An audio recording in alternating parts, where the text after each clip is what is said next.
Mom, we need to have a serious talk about what you did at the hospital today. I can't believe you would do something so hurtful and disrespectful to me and my wife. What are you talking about, son? Don't pretend like you don't remember. You were yelling at my wife in front of everyone. You were accusing her of being a terrible driver and saying that she was the reason why I ended up like this. You blamed her for causing me to be paralyzed. That's because she's the one who is responsible for this tragedy. She was the one who was behind the wheel when you got into that horrible accident, and this awful thing happened to you. Now my baby boy can't walk anymore. But that's not the truth, Mom. How many times do I have to explain this to you? We were stopped at a red light, obeying the traffic rules, and we were hit from behind by a guy in a truck who had fallen asleep at the wheel. It's not my wife's fault at all. Even if she had seen the truck coming towards us, there was nothing she could have done. We couldn't have moved out of the way because there were other cars stopped in front of us too.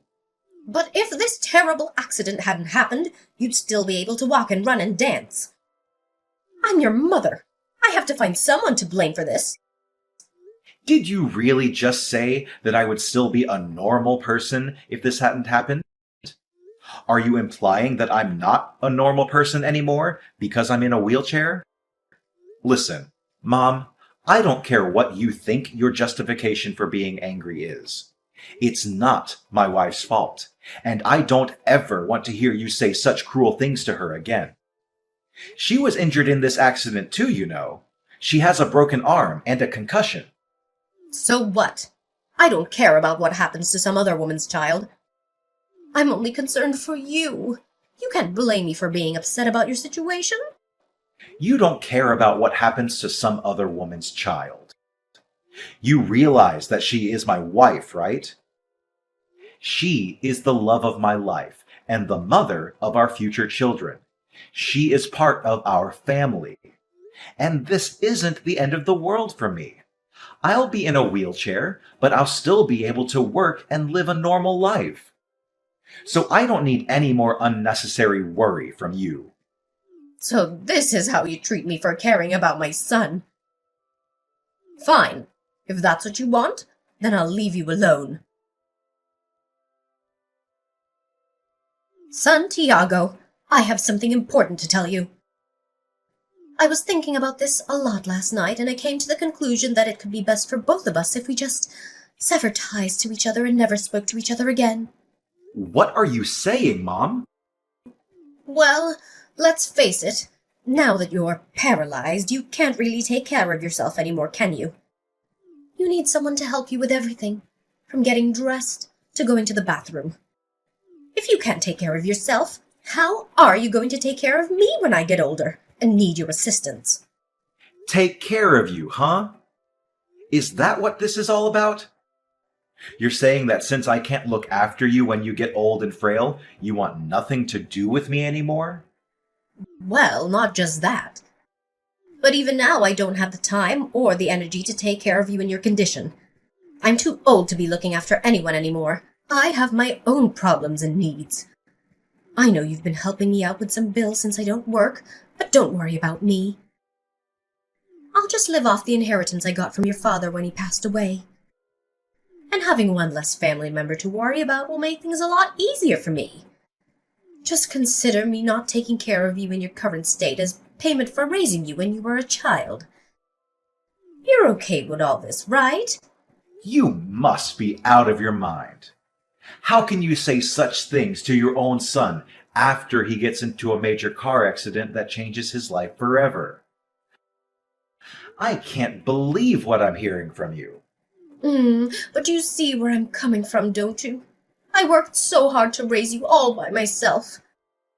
I did everything for you and gave you the best education and opportunities I could, hoping that you'd return the favor for me when I got older and needed your help. But it seems that's not possible anymore. A son can't even walk by himself is of no use to me. So please, just let me go. Let me be free from this burden. Fine, But just so I've got this straight, you're saying that you gave birth to me and raised me just so that I could take care of you when you're older? And now that I can't walk, I'm worthless to you. So you don't want to ever see me or talk to me again. Well, it sounds bad when you say it like that, but yes, this isn't my fault. Planning is the most important thing in life. I was planning for my future then, and I'm planning for my future now. I gave this a lot of thought, and this is the best decision for me. If we cut all ties to each other, I'll be fine. I can live comfortably off of my husband's inheritance. And this way you won't have to worry about looking after me when I get older or feel guilty about not being able to do so. It's a win-win situation. Look, Mom, do whatever you want. If you don't ever want to speak to me again, that's fine by me. But if you're cutting all ties to me, that means you better never contact me ever again for any reason. I know what it means. I should be telling you that. That means I don't want you stepping foot in this house again, trying to get anything that belongs to me or your dad. Starting tomorrow, we're not related anymore. Santiago, you snuck into my house today, didn't you? How dare you take my fridge and my TV? Return those things to me immediately. Those are mine. I paid for them myself with my own money when I was living there. I'm sorry for leaving them there when I moved out. I should have taken them with me sooner. That was an oversight on my part. Sorry about that. I'm glad that spare key was still in the fake rock we hid in the garden. Oh, by the way, I put all the food from the fridge into a cooler in the garage.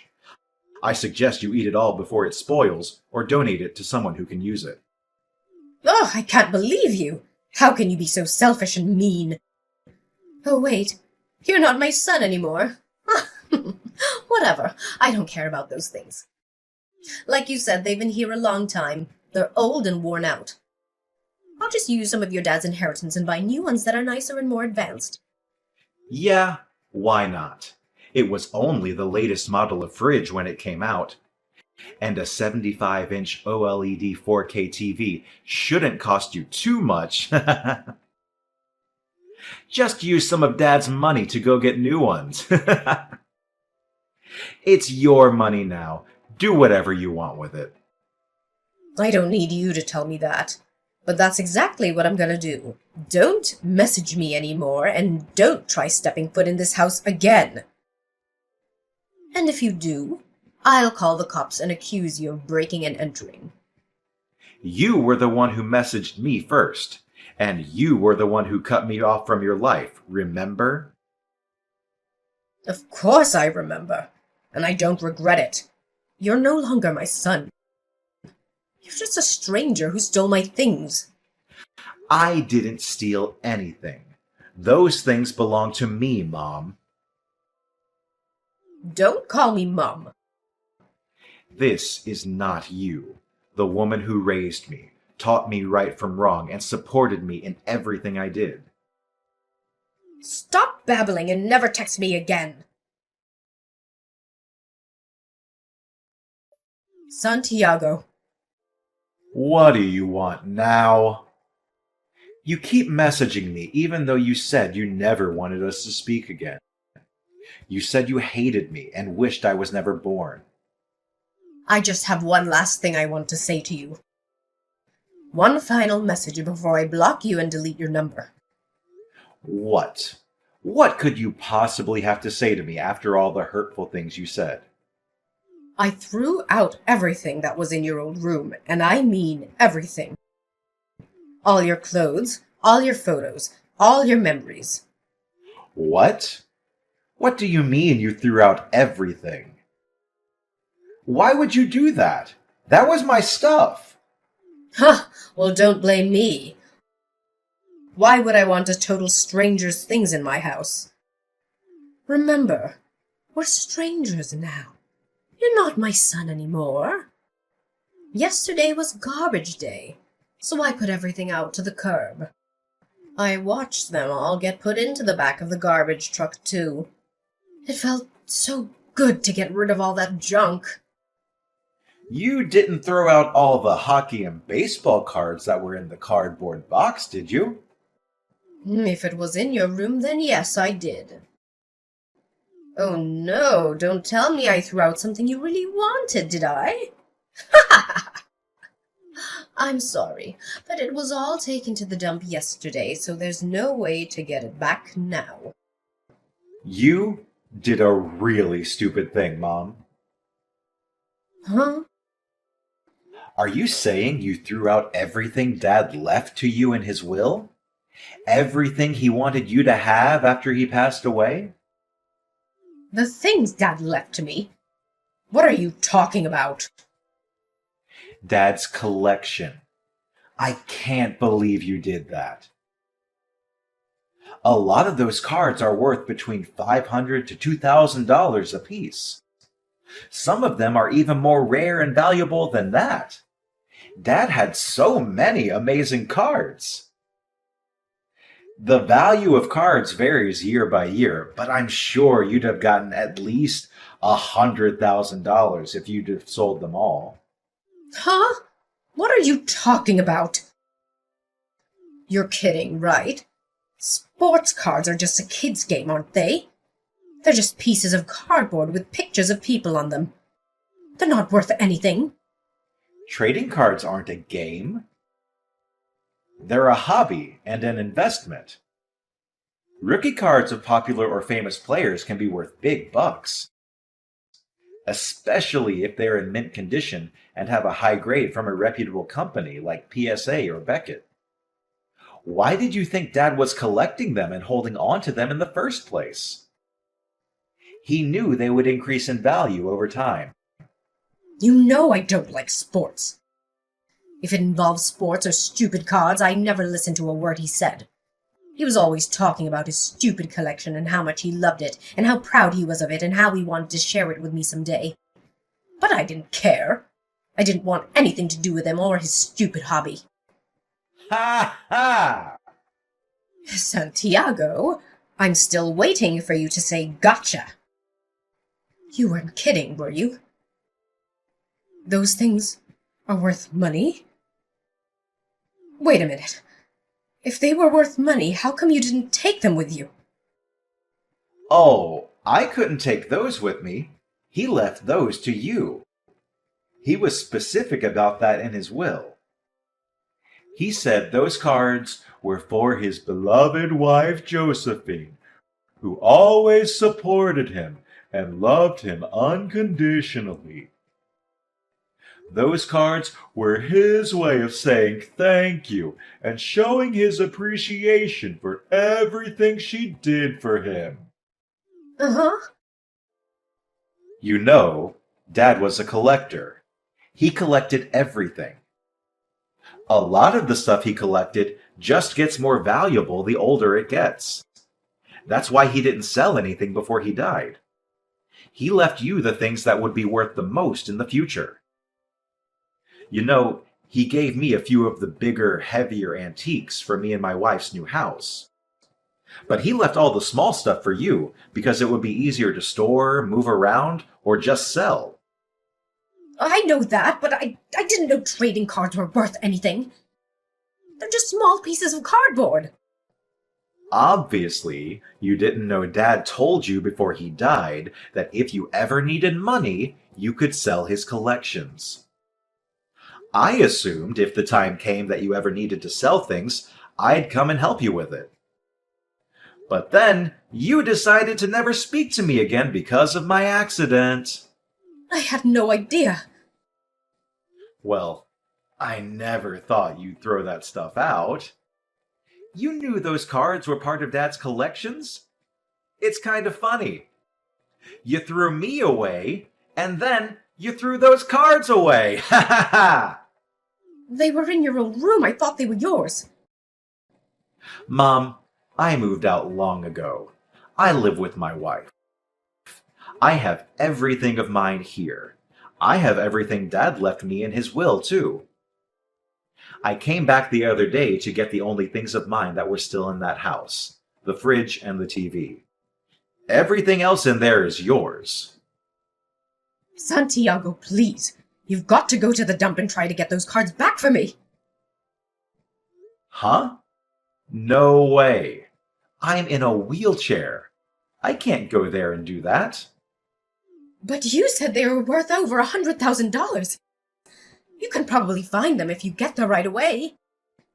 I can't search around a dump in a wheelchair. Besides, cards are worth money based on condition. They were probably crushed in the back of the garbage truck. I can't see them being worth anything now. The plastic card cases they were in wouldn't protect them from a garbage truck's trash compactor. Stop making excuses and try. At least a few of them must have survived. Wait, I've got it. If you can get those cards back for me, I'll let you be my son again. Then I'll be able to help support you again. I don't need you to support me. I'm a grown man. What are you talking about? You're in a wheelchair. You can't do anything by yourself. I'm not by myself. I'm married. My wife is here. And you know what my job is, don't you? You know I'm a 3D sculptor. People hire me to make models and sculpt for everything from plastic miniatures for painting to scale prototypes of projects. I sit at a desk and use 3D sculpting software all day. I don't need legs to do that. There are tons of jobs where people just sit at a desk all day. I don't know why you think people in wheelchairs can't do anything. Huh? You mean even though you had a big accident and you can't walk anymore, your income isn't going to change? Exactly. You really don't know anything about me, do you? In fact, I'll be getting a big settlement from insurance for this accident I had. I'll probably never need to work again, but I will because I love my job. What? You're getting money from this accident? I didn't know all that. Well, it doesn't matter to you anyway. I'm not your son anymore. Santiago, why are you being so cold to your mom all of a sudden? Your dad died and you moved out. I'm all by myself. How about you and your wife come live with me? Come over for dinner tonight. Let's talk about it. No way. Do you think I'm stupid? Why are you saying that to me anyway? You're the one who wanted to cut all ties with me. Santiago, please. Things are really tough for me. Thinking about my future now is making me really uncomfortable. I'm not surprised. I assumed it would. That's why I put the cards in a spot you'd easily see them in case you wanted to sell them. You were the one who went on a rampage and wanted to destroy anything you thought was mine. Honestly, I don't even feel sorry for you anymore. I've got it. How about you give me all the antiques that Dad left to you? I don't care if they're big and heavy. Huh? Why would I do that? Dad left those things to me and my wife. I'm not going to get rid of them. I don't want you selling them for money. Those things are all I have left of Dad. He treasured those things, and I'm going to treasure them too. At least give me a couple of them. You don't want those old things sitting in your new house. They won't match anything. Giving them to me is your best option. Don't you think your dad would be happy too because you'd be helping me out? You just don't get it, do you? Anyway, I'm not giving you anything Dad left to me. And there's no way on earth me and my wife are going to move in with you. From now on, I'm not even going to reply to any of your messages. You're so insensitive. I can't stand talking to you anymore. I've got money left in the bank. I don't need you or those antiques Dad left you. Yeah, about that. Mom, you're relying too much on that money Dad left you. I think you need to get a job. What do you have left in the bank? How much is it? Like $100,000? Yeah, so what? That's more than enough. How many people do you know with $100,000 in their bank account? I'm rich. Do you think you can live off that for the rest of your life? Huh? It's 100 grand. Yeah, and how much do you spend now in a year? 20,000? Just do some simple math and you'll see that it's only going to last you about 5 years. When Dad was alive and working, your standard of living was a little high. That's why he could afford to buy all those antiques and things. But that's impossible for you now. What are you saying? Are you saying I'm going to have to cut back on my spending even more than I am now? I can't do that. I've got 100 grand in the bank. There are so many things that I want to buy. But Mom, planning is the most important thing in life, remember? I know you can do it, Mom. Oh, and by the way, don't even think about coming to live with us. We don't let strangers into our house. Santiago, wait. I'm not a stranger. We're family. Let's talk about this. Santiago! Mom, I'm paralyzed, remember? Having one less family member to worry about will make things a lot easier for me. You've got the rest of Dad's inheritance to do whatever you want with, and I've got a wife who loves me and will help take care of me. It's a win-win, isn't it? The next day, my mom rushed to the dump by herself, desperate to find the cards she had thrown away. She didn't bother to ask permission from the dump workers, so she snuck in and started digging through the piles of trash. The police were called, and by the time they dragged her out of the dump, she was covered in garbage and stunk to high heaven. She looked like a madwoman, with dirt and grime all over her face and clothes. The police assumed she was off some sort of medication or something, so they brought her to my house. But I explained to them that we had cut all ties to each other and that I wouldn't be taking responsibility for her. I told them she had thrown away a valuable collection that belonged to my late father, and that she had no right to do so. The police had no choice but to take her back to her house.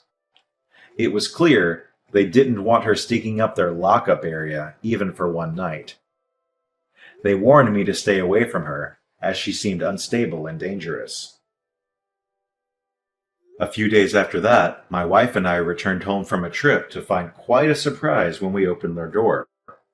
It looked as if a tornado had gone through the inside of our house.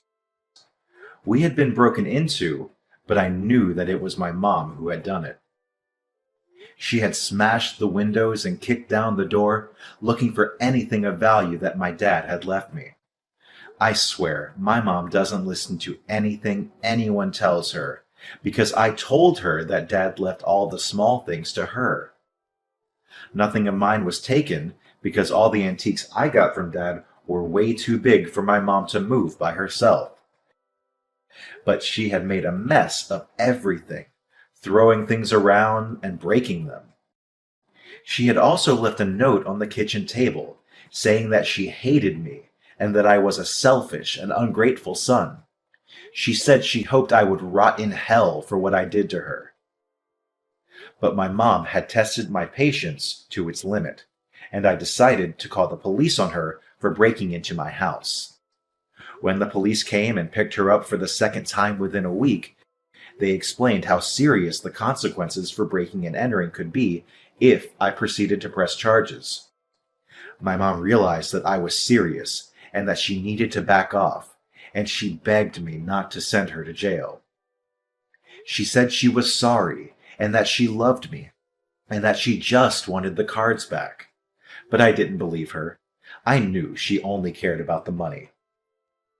I decided not to press charges, but I also decided not to ever speak to her again. It's possible that I might change my mind someday in the future, but as for now, we've put up our house for sale, and we're going to be moving away without telling her where we're moving to. I'm changing my cell phone number too. That way, I won't have to worry about her contacting me ever again and harassing me every few days.